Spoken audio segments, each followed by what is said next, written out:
नमस्कार दोस्तों, स्वागत है आपका मेरे YouTube चैनल पे fact with Dinesh. My name is Dinesh. आज हम बात करेंगे इज़राइल ईरान युद्ध पे। क्या एक न्यू इंटरेस्टिंग मोड पे ये युद्ध आ गया है और एक बहुत फ़नी इंसिडेंट हुआ है, उसके बारे में हम सब बात करेंगे। उससे पहले आप प्लीज़ मेरे चैनल को लाइक एंड सब्सक्राइब करिए। ये वीडियो को लाइक करिए, चैनल को सब्सक्राइब करिए। मैं ऐसे वीडियो आपके लिए आगे भी बनाते रहूँगा। तो ये क्या हो गया भाई, ये तो ट्रंप ने सीज़ फायर अनाउंस कर दिया। ट्रंप ने सीज़ फायर अनाउंस कर दिया विद ईरान। इज़राइल ने भी अनाउंस कर दिया विद ईरान। और ईरान ने बोल दिया है कि हम तो खाली रिटेलिएट कर रहे थे, इज़राइल ने स्टार्ट किया था तो हम उसका रिस्पॉन्स करते हैं। अगर इज़राइल सीज़ फायर कर देगा तो हमको भी कोई प्रॉब्लम नहीं है। तो ये वर्ल्ड वॉर 3 कैसा हो रहा है भाई, कि होते ही ख़त्म हो गया। कोई किसी पे ट्रस्ट कर सकते हैं अब? लेट्स सी कि हुआ क्या एक्चुअली में, ये सब क्यों हुआ एकदम से। कल रात में ईरान ने यूएस के बेसिस पे अटैक किया। यूएस के बेसिस काफ़ी मिडल ईस्ट पे है, जो हमने पहले भी बात की थी। इराक में है, कतर में तो उनका सबसे बड़ा मिलिट्री बेस है आफ्टर यूएस इटसेल्फ। यूएस में जो मिलिट्री बेस है उसके बाद में सबसे बड़ा जो मिलिट्री बेस है यूएस का, वो कतर में है। फिर उसका बहरीन में भी है, सीरिया में भी है। तो यहाँ पे सब जगह यूएस के बेस फैले हुए हैं। तो ईरान ने कल 14 बैलिस्टिक मिसाइल्स लॉन्च की और 6 मिसाइल लॉन्च की कतर पे, एक बहरीन पे की है, एक कुछ 2-3 सीरिया पे की है और बाकी 2-3 उन्होंने की है इराक पे। तो इस तरह से की थी और सारे के सारी इंटरसेप्ट हो गई। खाली एक जो है, एक मिसाइल इंटरसेप्ट नहीं की, क्योंकि वो नो मैंस लैंड में गिर रही थी, वहाँ पे किसी का नुकसान नहीं हो रहा था तो उसको गिरने दिया। लेकिन बाकी की जो 13 मिसाइल से वो सारे के सारे इंटरसेप्ट हो गई। वाह, बढ़िया है। तो अमेरिका का एयर डिफेंस तो बहुत अच्छा है। सच में ऐसा नहीं हुआ। एक्चुअली ईरान ने जब ये बैलिस्टिक मिसाइल लॉन्च की, उससे पहले ही इन्फॉर्म कर दिया था कि हम लोग बैलिस्टिक मिसाइल लॉन्च करने वाले हैं। उन्होंने कतर को इन्फॉर्म किया, कतर ने यूएस को इन्फॉर्म किया। तो पूरे ये जो हुआ, ये एक फिक्स मैच हुआ कि यूएस ने पहले बॉम्बिंग की ईरान के ऊपर, जो सो कॉल्ड न्यूक्लियर साइट थी वहाँ पे बॉम्बिंग की पहले। और उसका रिस्पॉन्स देने के लिए कि भाई ये हमारी बाउंड ड्यूटी है आपको रिस्पॉन्स देना, बट हम एस्केलेशन नहीं चाहते। हम रिस्पॉन्स तो देंगे, हम हमारी पब्लिक को बताएंगे कि हमने रिस्पॉन्ड किया है, लेकिन हम एस्केलेशन नहीं चाहते, इसलिए हम बता के रिस्पॉन्ड करेंगे ताकि हम बैलिस्टिक मिसाइल छोड़ेंगे, आप इंटरसेप्ट कर लेना, दोनों को नुकसान नहीं होगा, दोनों के लिए विन विन सिचुएशन है और ये ख़त्म हो जाएगा। इस तरीके से ईरान ने यूएस के बेसिस पे अटैक किए। अब रात में ये हुआ, कल नाइट की ये बात है। वहाँ पे यूएई ने अपने एयरबेस बंद कर दिए, कतार ने अपने एयरबेस बंद कर दिए, बहरीन ने बंद कर दिए। कंडेमिनेशन आया, ये जो अपना फॉरेन पॉलिसी का गेम है वो चलता रहा। कतर ने ये बोला हमारी सॉवरेनिटी पे अटैक किया, यूएई ने कंडेम किया, बहरीन ने कंडेम किया, ईरान ने बोला it's our duty to respond, US ने बोला we will look into it. ये सब ड्रामा हुआ। और ये सब ड्रामे होने के बाद ट्रंप का एक पोस्ट आता है उसके ट्रूथ पे, जो वो एक्स पे पोस्ट करता है। उसमें ये उसका मैसेज आता है कि हमने सीज़ फायर अनाउंस किया है ईरान में। मतलब क्या हुआ, पहले तो जो उसने बॉम्बिंग की थी वहाँ पे न्यूक्लियर साइट पे, उसमें जेडी वैंस आके बोलता है कि हमने ये बॉम्बिंग की बट ईरान को ज़्यादा नुकसान नहीं हुआ, ईरान ने पहले ही अपने न्यूक्लियर एसेट्स निकाल लिए थे।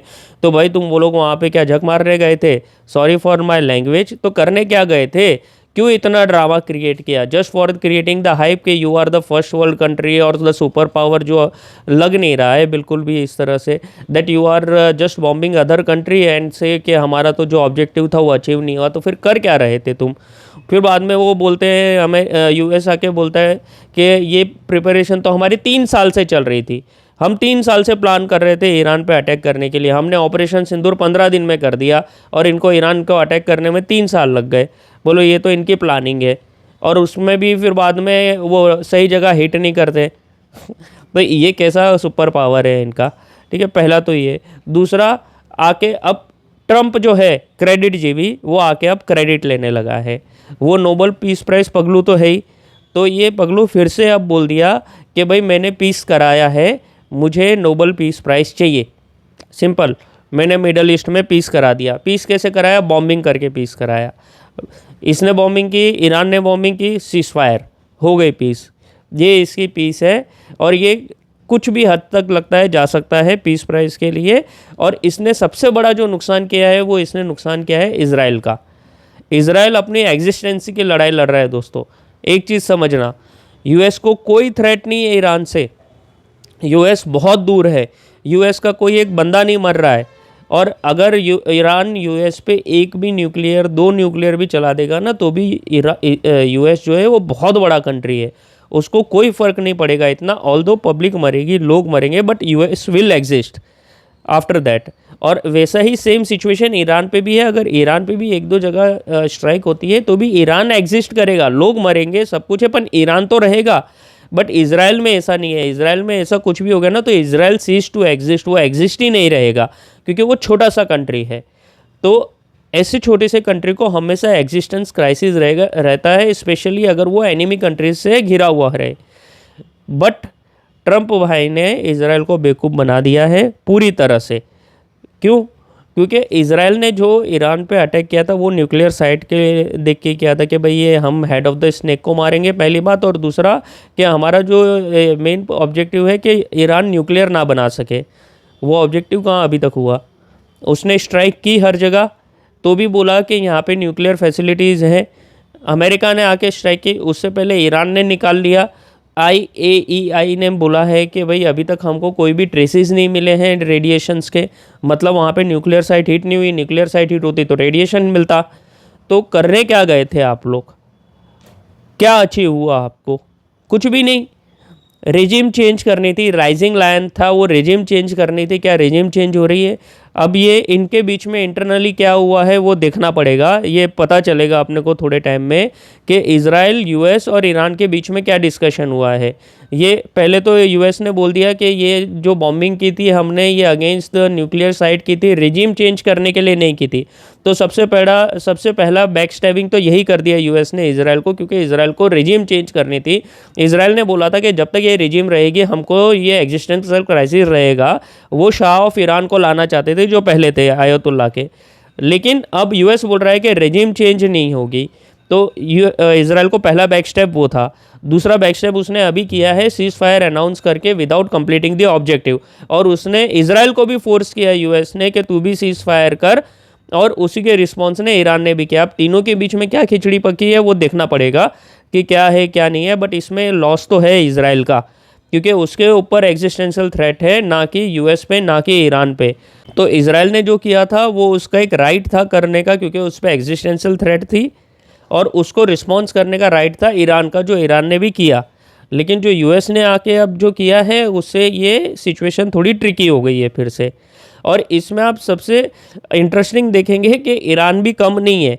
ईरान जो है वो थोड़ा सा डरपोक कंट्री है, ठीक है।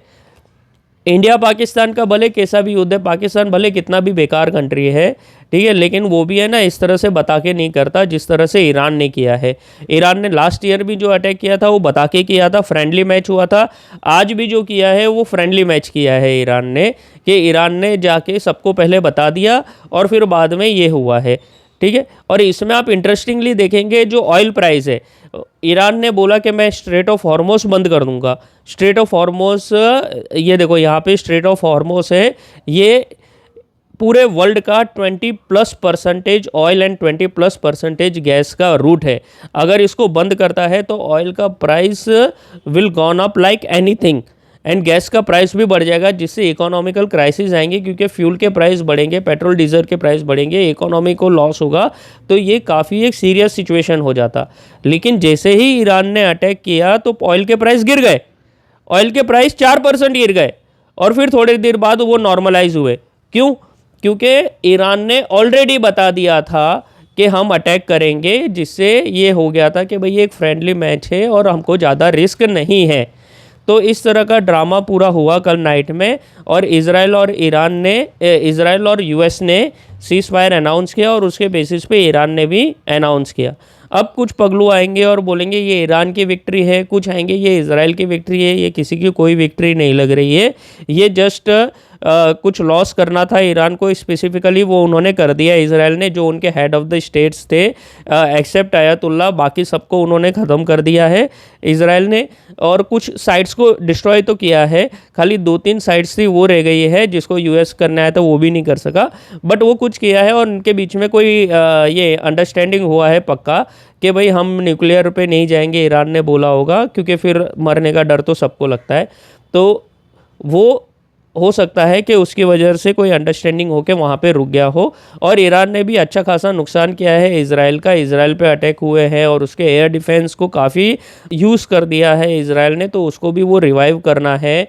और इजराइल पे भी काफ़ी हिट हुए हैं, तो इजराइल को भी उससे रिवाइव करना है।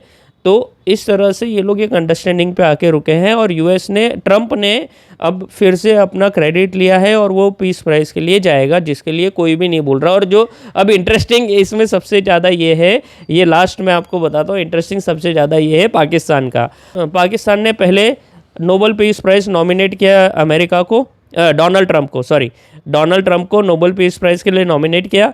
नेक्स्ट डे वही डोनाल्ड ट्रंप को कंडेम किया कि आप ये नहीं कर सकते, ईरान पे अटैक करके गलत किया, वी कंडेम दिस अटैक।